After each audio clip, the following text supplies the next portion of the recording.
வணக்கம். Welcome to TNPSC Tamil Nadu postal corner. நம்ம PLI RPI சம்மந்தமாக இன்றைக்கி 4th கிளாஸில் இருக்கோங்க. வாங்க வீடியோக்குள்ளே போகலாம். இன்றைக்கி கிளாஸில் நம்ம இந்த இன்சென்டிவ் ஏதாவது மிஸ்லனியஸ் பாயிண்ட்ஸு அந்த மாதிரி கொஞ்சம் பேசிக்ஸ்லாம் கொஞ்சம் டீட்டெயிலில் பார்க்கலாங்க. PLI incentive structure. இன்சென்டிவ் பற்றி ஒன்றும் பெருசாக ரொம்ப ரேராக தாங்க கேட்டிருக்காங்க. ஒரு சில எக்ஸாம்பிள் தான் கேட்டிருக்காங்க. இருந்தாலும் நம்ம எதையும் விட வேணாம் அப்படின்ற ஒரு பாயிண்டில் தெரிஞ்சு வச்சுக்கலாம். பாருங்கள், பிஎல்ஐக்கு இன்சென்டிவ் பார்த்தோம்னா அந்த டேர்ம் பொறுத்து தாங்க வரும். நம்ம போடுற பாலிசியோட டேர்ம் பொறுத்து தான். 15 வருஷத்துக்குள்ளே இருந்தால் 4%, 15 to 25 வருஷம் பாலிசியாக இருந்துச்சுன்னா 10%, 25 வருஷத்துக்கு மேலே இருக்கிற பாலிசியாக போட்டோம்னா 20%ங்க. அது ஏஇஏ தவிர மீதி எல்லா ஸ்கீமுக்கும் இந்த இன்சென்டிவ் ரேட் தான். ஏஇஏக்கு மட்டும் பார்த்தீங்கன்னா 2 டைப் தானே இருக்குது. 15 வருஷம் ஏஇஏ ஒன்று இருக்குது, 20 வருஷம் ஏஇஏ இருக்குது. அது நம்ம கிளியர் தான் நினைக்கிறேன். 15 வருஷம் ஏஇஏக்கு 5%, 20 வருஷம் ஏஇஏக்கு 7%. ஓகேங்களா. ரினியூவல் இன்சென்டிவ் வில் பி, இது இனிஷியல் ப்ரீமியம்க்கான இன்சென்டிவ் தாங்க. இனிஷியல் ப்ரீமியம்னா ஃபஸ்ட்டு 12 மாதத்தில் 1ஆவது மாதத்துலேருந்து 12ஆவது மாதம் வரைக்கும் கட்டுறதாங்க இனிஷியல் ப்ரீமியம். நெக்ஸ்ட்டு 13th மந்த்லேருந்து கட்டுறது எல்லாமே சப்சீக்வெண்ட் ப்ரீமியம், ரினியூவல் இன்சென்டிவ்னு சொல்லுவாங்க. அந்த ரினியூவல் ப்ரீமியம்க்கான இன்சென்டிவ் 1%. அதுவுமே பேருக்கு வரி பாலிசியாக இருந்தால் கிடையாதுங்க, கேஷ் பாலிசிஸ்க்கு மட்டும்தான்.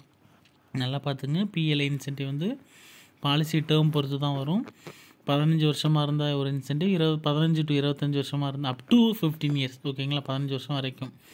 அடுத்து எபோவ் 25 இயர்ஸ், 25 வருஷத்துக்கு மேலே இருந்தால் 20%. அடுத்து அதே ஆர்பிஎல்ஐ இன்சென்டிவ் பார்க்குறோன்னு வைங்க.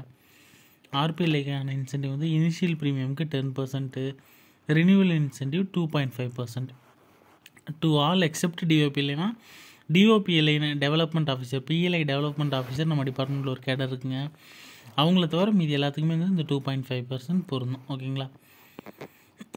அடுத்து ப்ரொக்யூர்மெண்ட் இன்சென்டிவ்னு சொல்லி இப்போ ரீசெண்டாக லேட்டஸ்ட்டாக ஆர்டர் படி இந்த இன்சென்டிவ் ஆஃபீஸர்ஸ்க்கும் கொடுக்குறாங்க. இதெல்லாம் சும்மா பேசிக்ஸ். நம்ம எக்ஸாம் பாயிண்ட் ஆஃப் வியூவில் எதையும் விட வேண்டாம் அப்படின்றதில் தெரிஞ்சுக்கலான்றதுக்காக இதெல்லாம் பார்க்குறோங்க. சும்மா ஜஸ்ட்டு பார்த்துக்குங்க. இதெல்லாம் கேட்குறதுக்கான வாய்ப்புகள் குறைவு தான். டிஓபிஎல்ஐக்கு இன்சென்டிவ் 0.8%. அது யார் பிடிச்சதுக்குன்னா டைரக்ட் ஏஜென்ட்ஸ். டிஏன்னா டைரக்ட் ஏஜென்ட்ஸ், எஃப்ஓனா ஃபீல்டு ஆஃபீஸர்ஸ். ஒரு டிவிஷனில் இருக்கிற டைரக்ட் ஏஜென்ட்ஸும் ஃபீல்டு ஆஃபீஸர்ஸும் பார்த்தோம்னா டிஓபிஎல்ஐ டெவலப்மெண்ட் ஆஃபீஸருக்கு கண்ட்ரோலில் தாங்க வருவாங்க. அவங்க பிடிக்கிற பாலிசியில் 0.8% டிஓபிஎல்ஐக்கு கொடுக்குறாங்க. அதே மாதிரி எஸ்டிஹெச்னா சப்டிவிஷனல் ஹெட், ஐபிஐஎஸ்பிலாம் இருக்காங்க இல்லைங்களா, அவங்களுக்கு ஜிடிஎஸ் பிடிக்கிறதுல 0.8%, அவங்களோட சப்டிவிஷன் கண்ட்ரோலில் இருக்கிற டிபார்ட்மெண்ட் எம்ப்ளாயீஸ் பிடிக்கிற பாலிசிக்கு 0.8%. ஓகேங்களா. மெயில் ஓவர்சியர்ஸ்க்கு அவங்க சப்டிவிஷன் கண்ட்ரோலில் இருக்கிற ஜிடி ஸ்டாஃப்ங்களோட ப்ரொக்யூர்மெண்ட்டு அவங்க பிடிக்கிற பாலிசிஸ்க்கு 0.2%. இதெல்லாமே இனிஷியல் ப்ரீமியமுக்கு தாங்க. ASP head quarters, deputy SP இவங்கெல்லாம் டிவிஷனல் ஆஃபீஸில் இருக்கிறவங்க. அவங்க அட்மின் ஆஃபீஸில் ஒர்க் பண்ணுற டிபார்ட்மெண்ட் எம்ப்ளாயீஸ் பிடிக்கிற பாலிசிக்கு 0.8%. டிவிஷனல் ஹெட் எஸ்பி எஸ்எஸ்பிக்கு பார்த்திங்கன்னா அந்த டிவிஷனில் இருக்க ஆல் சேல்ஸ் ஃபோர்ஸ் இவங்க எல்லாருமே பிடிக்கிற பாலிசிக்கு 0.2%ங்க. இவங்க யாருக்குமே நோ ரினியூவல் இன்சென்டிவே கிடையாது. இனிஷியல் ப்ரீமியமுக்கான இன்சென்டிவ் மட்டும்தான், நோ ரினியூவல் இன்சென்டிவ். ஓகேங்களா. இன்சென்டிவ் சும்மா ஜஸ்ட்டு பார்த்துக்குங்க. நம்ம எக்ஸாமுக்கு எதையுமே விட்டுற வேணாம், எல்லாமே படிச்சுக்கலாம் அப்படின்றதுக்கோசரம் தான் அதையும் நம்ம ப்ரொவைட் பண்ணியிருக்கோங்க. Survival benefit. அந்த 15 இயர் பாலிசி, 20 இயர் பாலிசி. ஏஇஏனா நமக்கு தெரியுங்க, 15 இயர் ஒரு ஏஇஏ இருக்குது, 20 இயர்ஸ் ஏஇஏ இருக்குது. அதுக்கான பெனிஃபிட் எப்போ கொடுப்போம்னு பார்த்துக்கிட்டிங்கன்னா 15 years AEA, 20 years AEA. Survival amount ஒரே அமௌண்ட்டு தாங்க. 15 இயர்ஸ் பாலிசி நீங்கள் எடுத்திங்கன்னா 6வது வருஷம், 9வது வருஷம், 12வது வருஷம் என்ன அமௌண்ட் தருவாங்க? 6வது வருஷம் ஒரு 20%, 9வது வருஷம் ஒரு 20%, 12வது வருஷம் ஒரு 20%. 20%னா சம்மர்ஷூட்டில் 20%. இப்போ 1 lakh பாலிசி நீங்கள் எடுத்துருக்கீங்கன்னா 20,000 கொடுப்பாங்க. ஓகேங்களா. 1 lakh பாலிசி எடுக்கிறீங்கன்னா 6வது வருஷம் 20%, 9வது வருஷம் 20%, 12வது வருஷம் 20%. இதில் எவ்வளோ வாங்கியிருப்பாங்க? 60K வாங்கியிருப்பாங்க, 60,000 வாங்கியிருப்பாங்க. ஓகேங்களா. அந்த 15வது வருஷம் மெச்சூரிட்டி ஆகும்போது என்ன பண்ணுவாங்க? மீதி 40% சம்மர்ஷூட், அதாவது மீதி 40,000 ப்ளஸ் அந்த 15 வருஷத்துக்கான போனஸும் கொடுப்பாங்க. ஓகேங்களா. 20 வருஷம் ஏஇஏ, 20 வருஷம் சர்வைவல் பாலிசி போடுறீங்க, மணி பேக் பாலிசி போடுறீங்கன்னா 8th இயரில் ஒரு 20%, 12th இயரில் ஒரு 20%, 16th இயரில் 20%. அவங்க போடுற பாலிசியோட சம்மஷூரில் 20%ங்க. ஓகேங்களா? 20வது வருஷம் வந்து ரிமைனிங் இருக்கிற 40% சம்மஷூடு ப்ளஸ் போனஸ் கொடுத்துருவாங்க. இந்த ஏஇஏக்கு கொஞ்சம் ப்ரீமியம் அதிகமாக இருக்குங்க நார்மல் பாலிசியை விட. பார்த்துங்க, ஏஇயோட ஒரு பெனிஃபிட் என்னென்னா, இவங்க 20% இது மாதிரி ஒரு 2 9th இயர் வரைக்கும் ஒரு கஸ்டமர் வந்து 40% வரைக்கும் 20 அடுத்ததில் 40% வாங்கிட்டு, இதுக்கப்புறமேட்டு ஒரு வேளை அவங்களுக்கு டெத் கிளைம் வந்தால் கூட, இறந்துட்டாங்கன்னா கூட ஃபுல் சம்மஷூடு, இந்த ஆல்ரெடி வாங்கின 40%லாம் கணக்கு எடுத்துக்க மாட்டாங்க. ஃபுல் சம்மஷூடு 100% சம்மஷூடு ப்ளஸ் அக்ரூட் போனஸோடு நம்ம அவங்களுக்கு கொடுத்துருவோம். ஓகேங்களா?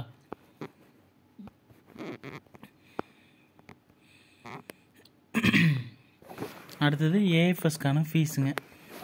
ஏஎஃப்எஸ்க்கான ஃபீஸ்ன்னு வந்து பார்த்தோம்னா, ஏஎஃப்எஸ்னால் ஃபஸ்ட் என்னென்னு பார்த்தீங்கன்னா ஆஃப்டர் சேல்ஸ் சர்வீஸ் அப்படின்னு சொல்லுவாங்க. நம்ம டிபார்ட்மெண்ட்டில் பிஎல்ஐ டேர்முக்கு மட்டும் சொல்லுவாங்க, ஆஃப்டர் சேல்ஸ் சர்வீஸ். அந்த பாலிசியை விற்பனை செஞ்சதுக்கப்புறம் நம்ம அவங்களுக்கு பண்ணி கொடுக்கக்கூடிய சர்வீஸுங்க.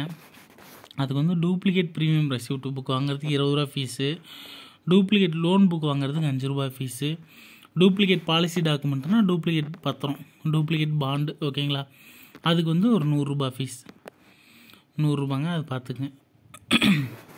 அடுத்தது நம்ம எல்லாம் மிஸ்லேனியஸ் பாயிண்ட்ஸாக தாங்க, நம்ம முக்கியமான பாயிண்ட்ஸு அது மாதிரி தாங்க 1-2 தான் பார்க்க போகிறோம். மிஸ்லேனியஸ் பாயிண்ட்ஸ் என்னென்னு பார்த்தீங்கன்னா, ஒரு பிஎல்ஐ ஆர்பிஎல்ஐ பாலிசிக்கு எப்போ டியூ டேட்டுன்னு பார்த்தோம்னா, first date of a month is a due date. Due டேட்னா என்னென்னா, நம்ம பிஎல்ஐ ஆர்பிஎல்ஐ ரூல் படி பிஎல்ஐ ஆர்பிஎல்ஐ பாலிசி வச்சுருக்கிற ஒரு பாலிசி ஹோல்டர் வந்து அவரோட பாலிசிக்கான ப்ரீமியத்தை ஒவ்வொரு மாதமும் தேதியிலே கட்டியிருக்கணுங்க. அதுதான் டியூ டேட்டுன்னு சொல்கிறாங்க. ஆனால் நம்ம டிபார்ட்மெண்ட்டில் வந்து ஒரு கிரேஸ் பீரியட் கொடுக்குறாங்க, ஒரு ரிலாக்ஸேஷன் கொடுக்குறாங்க. ஃபஸ்ட்டு டேட் தான் உங்களுக்கு டியூ டேட்டு, ஆனால் நீங்கள் up to the last day of calendar month is a grace period. அந்த மாதத்தோட கடைசி நாள் வரைக்கும் கிரேஸ் பீரியட் தான் கொடுக்குறோம். ஆனால் எல்லா பாலிசிக்கும் டியூ டேட் வந்து ஃபஸ்ட்டு நாள் தான். ஃபஸ்ட்டு நாளே நீங்கள் அமௌண்ட் கட்டியிருக்கணும். ஆனால் நீங்கள் கட்டலைனாலும் பரவாயில்ல, நம்ம ஒரு கிரேஸ் பீரியடாக கொடுத்து அந்த மந்தோட கடைசி நாள் வரைக்கும் நம்ம கிரேஸ் பீரியட் கொடுக்குறோம். ஓகேங்களா? இப்போ வந்து பிஎல்ஐஆர்பிஐ பாலிசிக்கு டியூ டேட் எதுன்னு எக்ஸாம்பிள் கேட்டாங்கன்னா first date of month, grace period எதுன்னு கேட்டாங்கன்னா up to the last day of a calendar month. இது கிரேஸ் பீரியட். இது கேட்குறதுக்கு வாய்ப்பு இருக்குதுங்க. அடுத்தது வாய்டு பாலிசி. வாய்டு பாலிசினா என்ன, இன்ஆக்டிவ் பாலிசினா என்னென்னு பார்க்கலாங்க.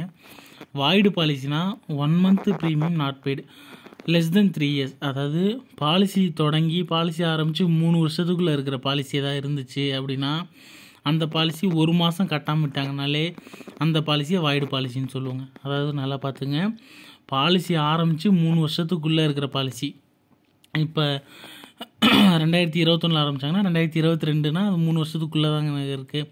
அந்த மாதிரி 3 வருஷத்துக்குள்ளே இருக்கிற பாலிசி ஏதாவது 1 மாதம் கட்டாமல் விட்டாங்கனாலே அந்த பாலிசியை வாய்டு பாலிசின்னு சொல்லுவாங்க. அந்த void policy can pay arrears of 6 months premium. அந்த வாய்டு பாலிசி என்ன பண்ணலான்னா 6 மாதத்துக்கு அரியர் ப்ரீமியம் கட்டிக்கலாம். 6 மாதம் வரைக்கும் கட்டாமல் இருந்துக்கலாம். 7வது மாதம் அந்த பாலிசி லேப்ஸ் ஆகிடுங்க, திரும்பி ரினியூவல் பண்ணி தான் கட்டணும். அடுத்து இன்ஆக்டிவ் பாலிசின்னு ஒரு கேட்டகரி பிரிக்கிறாங்க. மோர் தென் 3 years, 3 வருஷத்துக்கு மேலே இருக்கிற பாலிசி 1 மாதம் கட்டாமல் விட்டாங்கன்னா அந்த பாலிசி இன்ஆக்டிவ் பாலிசி. அந்த inactive policy can pay arrears of 12 month premium. 12 மாதம் வரைக்கும் அரியர்ஸ் ஆஃப் ப்ரீமியம் கட்டிக்கலாங்க. அதாவது 1 வருஷம் வரைக்கும் கட்டாமல் இருந்துக்கலாம். 12வது மாதம் கட்டிடணும். ஒருவேளை 12வது மாதம் கட்டாமல் விட்டாங்கன்னா 13வது மாதம் அந்த பாலிசி லேப்ஸ் ஆகிடும். ஓகேங்களா? அடுத்து 13வது மாதம் அவங்க ரினியூவல் பண்ணி தான் கட்டுற மாதிரி இருக்கும். இதுலேருந்து நமக்கு என்ன தெரியுது, 3 வருஷத்துக்குள்ளே இருக்கிற பாலிசி 6 மாதத்துக்குள்ளே கட்டியிருக்கணும். 6 மாதம் கட்டாமல் விட்டாங்கன்னா 7வது மாதம் லேப்ஸ் ஆகிடும், ரினியூவல் பண்ணி கட்டணும். பாலிசி போட்டு 3 வருஷத்துக்கு மேலே ஆகிடுச்சுன்னா 12 மாதம் 1 year வரைக்கும் கட்டாமல் இருந்துக்கலாம். அதுக்கு மேலே அரியர் கட்ட முடியாது, பாலிசி லேப்ஸ் ஆகிடும். ஓகேங்களா? அடுத்து ரெமிஷன் பீரியடுங்க. ரெமிஷன் பீரியட் வந்து இது டெத்து கிளைமில் யூஸ் பண்ணுற டேர்மு. ரெமிஷன் பீரியட்னா நம்ம அவங்களுக்கு கொடுக்குற ஒரு ரிலாக்ஸேஷன். இப்போ நம்ம எப்படி கிரேஸ் பீரியட்னு சொன்னோம் இல்லைங்களா, அந்த கிரேஸ் பீரியட் இல்லாமல் ரெமிஷன் பீரியடுன்னு ஒன்று கொடுக்குறோம். இது டெத் கிளைம் பார்க்கும்போது கொஞ்சம் டீட்டெயில்டாக பார்க்கலாங்க. அடுத்தடுத்த வீடியோவில் டெத்து கிளைம், இந்த மெச்சூரிட்டி சரண்டர்லாம் இன்னும் கொஞ்சம் டீப்பாக பார்க்கலாம். டெத்து கிளைமில் ரெமிஷன் பீரியடுன்னு ஒன்று கொடுக்குறாங்க. அதாவது வந்து பார்த்தோம்னா பாலிசி போட்டு 6 மாதத்துக்குள்ளேயே ஒருத்தவங்க இறந்துட்டாங்கன்னா ரெமிஷன் பீரியட் நில்லு. அவங்க அந்த 6 மாதமும் கண்டிப்பாக ப்ரீமியம் கட்டி இருந்திருக்கணும். 6வது மாதத்துலேருந்து 12வது மாதத்துக்குள்ளே ஒரு கஸ்டமர் இறந்துட்டாங்க அப்படின்னா 30 நாளுங்க remission period. Beyond grace period நமக்கு தெரியும் ஓகேங்களா. கிரேஸ் பீரியடுன்றது என்னது, அந்த 1 மாதம் ஓகேங்களா. அந்த 1 மாதம் அவங்க கட்டாமல் இருந்துக்கலாம். பியாண்டு கிரேஸ் பீரியட்னா கிரேஸ் பீரியட் இல்லாமல் 30 நாள் அவங்க கட்டாமல் இருந்திருக்கலாம் ஓகேங்களா. அதுக்கப்புறமே நம்ம கிளைமுக்கு எலிஜிபிள் தான். அதாவது பாலிசி போட்டு 6வது மாதத்துலேருந்து 12வது மாதத்துக்குள்ளே இறந்துருக்காங்க அப்படின்னா அவங்க வந்து 30 நாளைக்கு கட்டாமல் இருந்தாங்க. 30 நாளைக்கான டியூ வந்து, அதாவது 1 மாதத்துக்கான டியூ வந்து கட்டாமல் இருந்தாங்கன்னா ஓகே, டெத்து கிளைமுக்கு எலிஜிபிள். அதே பாலிசி போட்டு 12 to 24 மாதத்துக்குள்ளே இறந்தாங்கன்னா 2 மாத டியூ கட்டாமல் இருந்துக்கலாம். 60 நாள் டியூ கட்டாமல் இருந்துக்கலான்ட்டு இல்லை, ஒருவேளை கட்டாமல் இருந்தாலும் ஃபுல் கிளைமுக்கு எலிஜிபிள். பாலிசி போட்டு 24வது மாதத்துலேருந்து 36வது மாதத்துக்குள்ளே இறந்துட்டாங்கன்னா அவங்க வந்து இன்கேஸ் 3 மாத டியூ கட்டாமல் இருந்தாங்கன்னா கூட நோ இஷ்யூஸுங்க. ஃபுல் சம் அஷ்யூர்டுக்கு ஃபுல் கிளைமுக்கு அவங்க எலிஜிபிள் தான். அந்த 90 நாளைக்கு மேலே அவங்க கட்டாமல் இருந்தாங்கன்னா தான் பிரச்சனை ஓகேங்களா, கிளைம் வராது. அடுத்து suicide cases will not be eligible within 2 இயர்ஸ்ன்னு சொல்கிறாங்க. இது பழைய ரூலுங்க, இது மட்டும் கொஞ்சம் மாற்றிக்கிங்க. இந்த இடம் மாற்ற மாட்டாங்க. Within 1 year. இப்போ லேட்டஸ்ட்டாக 2021 வந்த ஆர்டர் படி suicide cases will be eligible 1 year after acceptance of a policy. அதாவது சூசைட் கேஸ் வந்து பார்த்திங்கன்னா பாலிசி போட்டு 1 இயர் கழித்து அவங்க சூசைட் பண்ணிக்கிட்டாங்கன்னா நார்மல் டெத் கிளைம் மாதிரியே சூசைட் கேஸும் டெத் கிளைம் ப்ராசஸ் பண்ணிடலாங்க. ஃபுல் சம் அஷ்யூர்டுக்கு எலிஜிபிள்.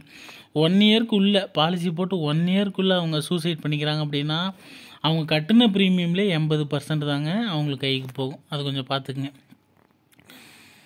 அந்த within 2 years 1 years of acceptance of a பாலிசின்னு சொல்கிறது acceptance of a policy and revival of policy revival பண்ணியும் 1 இயர்க்குள்ளே சூசைட் பண்ணிக்கக்கூடாதுங்க. ஒருவேளை ரிவைவல் பண்ணாலும் 1 இயர்க்கு அப்புறம் சூசைட் கேசஸ் எதாவது இருந்தால் மட்டும்தான் எலிஜிபிள் ஓகேங்களா. In Yugal Suraksha policy elder should not exceed 60 years at the time of maturity. Yugal சுரக்ஷானா வந்து ஜாயிண்ட் லைஃப் அஷூரன்ஸுங்க. ஹஸ்பண்ட் அண்ட் ஒய்ஃப் சேர்ந்து போடுற பாலிசி.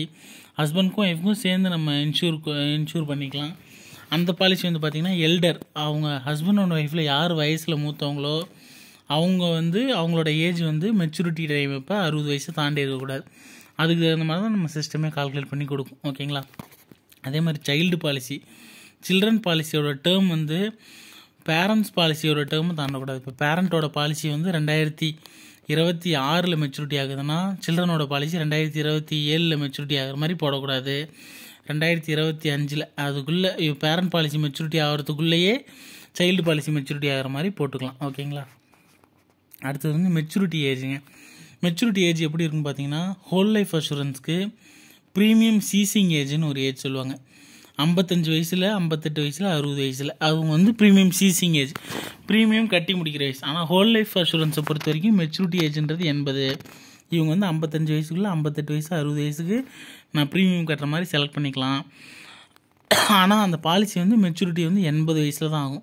80 வயசில் அவங்க இருந்தாங்கன்னா அந்த ஹோல் லைஃப் அஷூரன்ஸ்க்கான மெச்சூரிட்டி அமௌண்ட் வாங்கிக்கலாம். இல்லை அப்படின்னா அதுக்குள்ளே ஏதோ ஒன்று ஆயிடுச்சுன்னா நாமினி கொடுத்துருவாங்க ஓகேங்களா. இஏக்கு மெச்சூரிட்டி ஏஜ் எப்படி இருக்குன்னு பார்த்தீங்கன்னா 35, 40, 45, 50, 55, 58, 60 இது ஒன்று மட்டும் பார்த்துங்க. மீதியெல்லாம் 5 மடங்காக இருக்கும். இந்த 58 வயசில் 60 வயசுலாம் மெச்சூரிட்டி அமௌண்ட்டு அவங்க வேணால் செலக்ட் பண்ணிக்கலாம். இதில் ஏதோ ஒரு வயசில் அவங்க மெச்சூரிட்டி அமௌண்ட் எடுத்துக்கலாம் ஓகேங்களா. அடுத்து ஆட்டோ பெய்டப்னா என்னென்னு பார்த்தீங்கன்னா auto paid-up means a policy for which 36 or more premiums have been paid and also completed 3 years or more and discontinued. எந்த ஒரு பாலிசி வந்து 36 மாதத்தை ப்ரீமியம் கட்டி அந்த பாலிசி போட்டு 3 வருஷம் தாண்டிடுச்சு, அதாவது பாலிசி ஆரம்பித்தும் 3 வருஷத்தை தாண்டி இருக்கணும், அவங்க கட்டணும் 36 மாதத்துக்கான ப்ரீமியம் கட்டியிருக்காங்க அப்படின்னா அதுக்கப்புறம் பாலிசி டிஸ்கண்டினியூ பண்ணிட்டாங்க அப்படின்னா அந்த டைமில் வந்து பாலிசி மெச்சூரிட்டி ஆகும்போது ரெடியூஸ்டு சம் அஷ்யூர்ட் அவங்க வந்து ஃபுல் சம் அஷ்யூர்ட் வாங்க முடியாது. அந்த பெய்டப் வேல்யூன்னு சொல்லுவாங்க. சம் அஷ்யூர்டை குறைச்சி அவங்க கட்டின அமௌண்ட்டில் சம் அமௌண்ட் கொடுத்துருவாங்க ஓகேங்களா. 5 இயர்ஸ் ஆனால் தான் நமக்கு போனஸ் வரும். 5 இயர்ஸ்க்குள்ளே இருக்க 36 மந்த் தான் கட்டியிருக்காங்க அப்படின்னா அந்த ரெடியூஸ்டு சம் அஷ்யூர்டை ரெடியூஸ் பண்ணி ஆட்டோ பெய்டப் வேல்யூ கொடுத்துருவாங்க ஓகேங்களா. அடுத்து சிபிசினா சென்ட்ரல் ப்ராசஸிங் சென்டருங்க. A branch of HO where all work relating to PLR place carried. ஒரு ஹெச்ஓவில் இருக்கிற ஒரு பிரான்ச்சு தான் சிபிசின்னு சொல்லுவாங்க. அந்த சிபிசியில் தான் வந்து பிஎல்ஆர்பியில் நியூ பாலிசி அக்செப்டன்ஸு, கிளைமு, அந்த ஆஃப்டர் சேல் சர்வீஸ் அப்படின்னு சொல்கிற எல்லா ரெக்வஸ்ட்டும் அவங்க தான் ப்ராசஸ் பண்ணி கொடுப்பாங்க. ஓகேங்களா. அடுத்து கம்யூட்டேஷன்னா என்ன, கன்வர்ஷன்னா என்னன்றதை நம்ம பார்க்க போகிறாங்க. கம்யூட்டேஷன் என்னென்னா அமௌண்ட் ஆஃப் ப்ரீமியம் ஆர் சம்மஷூடை வந்து ஆல்ட்ரு பண்ணிக்கலாம். ஒரு பாலிசி போட்டதுக்கப்புறம் ப்ரப்போசல் கொடுத்து பாலிசியாக அக்செப்ட் ஆனதுக்கப்புறம் அந்த பாலிசியில் அமௌண்ட் ஆஃப் ப்ரீமியமோ அல்லது சம்மஷூடோ இது ரெண்டில் ஏதாவது ஒன்று நம்ம சேஞ்ச் பண்ணிக்கிட்டோம் அப்படின்னா அந்த ரெக்வஸ்ட்டுக்கு பேர் கம்யூட்டேஷன். இதெல்லாம் பார்த்துக்குங்க, கண்டிப்பாக கேட்டிருக்காங்க, ஒரு சில எக்ஸாமில் கேட்டிருக்காங்க. கன்வர்ஷன் என்னென்னு பார்த்தோம்னா alteration in date of maturity, ante dating or post dating. Date of மெச்சூரிட்டியை வந்து முன்னாடியோ அல்லது பின்னாடியோ ஆல்ட்ரு பண்ணிக்கலாம். ஓகேங்களா. 2035 ஆகிற பாலிசி 34 அல்லது 37 எந்த அந்த மெச்சூரிட்டி ஏஜ் 55, 58, 60 நம்ம பார்த்தோம் இல்லைங்களா, அதுக்கு தகுந்த மாதிரி ஏதோ ஒரு டேட்டுக்கு ஆன்டி டேட்டிங் அல்லது போஸ்ட் டேட்டிங் பின்னாடியோ அல்லது முன்னாடியோ மாற்றிக்கலாம், கொண்டு வந்துக்கலாம். ஓகேங்களா. அடுத்து date of acceptance of proposal will be the date of commencement of risk. எந்த ஒரு பாலிசினாலும் டேட் ஆஃப் ப்ரப்போசல் வந்து நமக்கு கமென்ஸ்மெண்ட் ஆஃப் ரிஸ்க்கே வராதுங்க. அந்த பாலிசி என்றைக்கு அக்செப்ட் ஆகுதோ அதுதான் date of acceptance of proposal. ஒரு ப்ரப்போசல் வந்து இண்டெக்ஸ் பண்ணதுக்கப்புறம் அந்த ப்ரப்போசல் என்றைக்கு அக்செப்ட் ஆகுதோ அதுதான் date of acceptance of proposal. அந்த டேட் ஆஃப் அக்செப்டன்ஸ் ஆஃப் ப்ரப்போசல்லேருந்து தான் அந்த பாலிசிக்கான ரிஸ்க் கவரேஜ் ஸ்டார்ட் ஆகுது. அதுக்கு முன்னாடி ஏதோ ஒன்று பாலிசி அக்செப்ட் ஆகிறதுக்கு முன்னாடி ப்ரொப்போனண்ட்டுக்கு ஏதோ ஒன்று ஆகிடுச்சுன்னா அது ரிஸ்க்கு கவர் ஆகாதுங்க. சம்மஷூடு அதெல்லாம் எந்த வேல்யூவும் கிடைக்காது. அவங்க பாலிசி அக்செப்ட் ஆனதுக்கப்புறம் தான் அவருக்கான ரிஸ்க் வந்து நம்ம டிபார்ட்மெண்ட்டில் கொடுக்குறாங்க. ஓகேங்களா. ஃப்ரீ லுக் பீரியட்னா என்னென்னு பார்த்தீங்கன்னா means a period of 15 days from the date of delivery of policy during which the insurance can cancel the policy. ஒரு பாலிசி ஒரு கஸ்டமர் கைக்கு டெலிவரி ஆனதுக்கப்புறம் பாலிசியோட ஒரிஜினல் பாண்டு பாலிசி டாக்குமெண்ட்ஸ்லாம் கஸ்டமர் கைக்கு டெலிவரி ஆனதுலேருந்து 15 நாளைக்குள்ளே அந்த கஸ்டமர் வேணும்னா அந்த பாலிசியை கேன்சல் பண்ணிக்கலாம். எனக்கு பாலிசி வேணாம், என்னோடய பாலிசி கேன்சல் பண்ணி கொடுங்க அப்படின்னு சொல்கிறது தான் ஃப்ரீ லுக் பீரியட். இது வந்து IRDA நாம்ஸ் படி எல்லா இன்சூரன்ஸ் கம்பெனிலையும் வச்சுருப்பாங்க. ஓகேங்களா. ஃப்ரீ லுக் பீரியட் வந்து 15 நாள் ஃப்ரீ லுக்கப் பீரியட்னு சொல்லுவாங்க. POLIF இதோட டெஃபினிஷன் பார்த்தீங்கன்னா போஸ்டல் லைஃப் இன்சூரன்ஸ் ஃபண்டு. ஓகேங்களா, அதை பார்த்துக்குங்க. அடுத்தது இந்த WLAEA பிளான்ஸில் வந்து ஒரே ஒரு அந்த 50 வயசுக்கு மேலே இருக்கவங்களுக்கு ஒரு கண்டிஷன் இருக்குங்க. The minimum term of the policy for proponents above the age of 50 years where sum assured exceeds 50 lakh will be 7 years. 5 lakh some assured 5 லட்சத்தை தாண்டி 50 வயசுக்கு மேலே இருக்கிறவங்களுக்கு சம் அஷ்யூர்ட் 5 லட்சத்தை தாண்டுனா அவங்களோட மினிமம் டேர்ம் வந்து 7 வயசு. அந்த 50க்கு அப்புறம் 55ன்னு ஒரு மெச்சூரிட்டி ஏஜ் இருக்கு இல்லைங்களா, 55, 58, 60 இருக்கு இல்லைங்களா. 55 இருக்குதே, நான் 50க்கு அப்புறம் எனக்கு 55 எடுத்துக்கலாமான்னு கேட்டால் முடியாது. சம் அஷ்யூர்ட் 5 லட்சத்தை தாண்டுச்சுன்னா நீங்கள் மினிமம் டேர்மே 7 வருஷம் தான் போடணும். அப்போ 50க்கு அப்புறம் என்னது இருக்குது, 57 இருக்குங்களா, இல்லை 58 தான் இருக்குது, 58 போட்டுக்கலாம். Further for a person aged 54 years the minimum term will be 6 years. இப்போ அதே மாதிரி கண்டிஷனுக்கு மினிமம் டேர்ம் 7 வருஷம்னு சொல்லிட்டீங்க, என்னோடய வயசு 54 வயசு, இப்போ ப்ளஸ் 7 போட்டால் 61 வயசில் நம்ம மெச்சூரிட்டி எடுக்கலாமான்னு கேட்டால் முடியாது. அந்த கேட்டகரி ஆஃப் பீப்புளுக்கு மட்டும் 54 வயசு இருக்கவங்களுக்கு மட்டும் 6 years 60 வயசில் நீங்கள் மெச்சூரிட்டி எடுத்துக்கலாம். ஓகேங்களா. இன்னும் மிஸ்லேனியஸ் பாயிண்ட்ஸ் நிறையா இருக்குதுங்க, டெத் கிளைமும் கொஞ்சம் நிறையா இருக்குது. நம்மலாம் அடுத்தடுத்த வீடியோவில் பார்க்கலாம். தேங்க்யூ.